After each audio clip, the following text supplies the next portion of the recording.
人们对于巫术的迷信有一个很大的原因是认为巫和习不是普通人，甚至可以说他们是有特异功能的人。特异功能是指人类中可能表现在个别人身上的超越常规的能力。例如，据说有人能够发功运气，为数百里外的病人治病；有的人能凭借心灵感应与相隔数百里外的另一个人交流感觉；有的人能用耳朵认识密封在信封里的文字；有的人能用意念控制物体的移动或变形等等。特别在上个世纪，气功作为一项举国认可的特异功能，还曾堂而皇之的登上过电视台，并且进行现场表演。比如曾经在陕西西安名噪一时的所谓灵歌现象。1993年春节联欢会，陕西电视台还请他们当众做过表演。其实这种灵歌现象也就是地地道道的口技艺术，也可以称为魔术，是一种赋予口技而已。特异功能之所以会被某些人们深信不疑，是因为这些人相信眼见为实，这正是魔术的魅力之一。近代葛洪声称的引轮术、变形术等法术，19世纪欧洲流行的招魂术、降神术、催眠术等，都是基于人体特异功能而产生的。1882年，英国剑桥学派成立了一个灵学研究会。二战以后，美苏两个大国在心灵学和超心理学方面的研究进行了激烈的竞争，并投入了大量的人力财力。1969年，美国的科学促进会接纳了美国的超心理学会，而中国的特异功能现象是从70年代末开始宣扬的，至80年代曾极盛一时。特异功能协会以气功研究会的名义进入中国科协，特异功能研究被称为人体科学，成立了人体科学研究院，其理论似乎主要采用传统的阴阳五行学说，同时也采用了一些现代术语，如人体场、四维空间之类。总之，对于这种特异功能是不是伪科学，曾经是存在正反两方面争论的。那么为什么当今的社会不再那么相信特异功能了呢？这可能是因为有特异功能的人也终究是人，他们也会老化，也会疲劳，甚至死亡。甚至说有些人的特异功能只能使用1、2次，用多了就废了。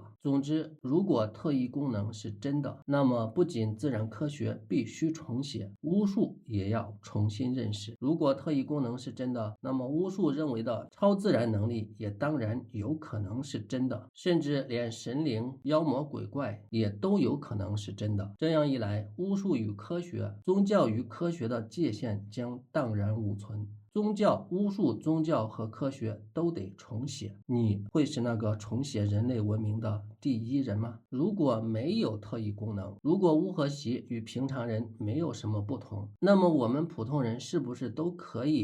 能学巫术而成为巫师呢？这个行业到底有没有就业门槛？从历史上看，古人认为巫和习必有异于常人之处，即便没有异人之处，要求方面也是很高的。比如孔子曾说：“男人有言，人而无恒，不可移为巫医。”这句话里的恒字是什么意思？学者们有多种解释，其中一个解释就是字面上的恒心，持之以恒的能力。也许是说巫师要练就某项本领，需要有恒心，持之以恒的付出努力，比如观察日月星辰的规律，3天打鱼2天晒网肯定是不行的。其实这和我们今天那些奥运冠军的练成很像，说到底，即便是在天赋的加持下，也得做到一个恒字才有可能出头。当然，巫术事实的形成还远不止有恒这么简单，究竟有多复杂，就得从巫术的起源来分析了。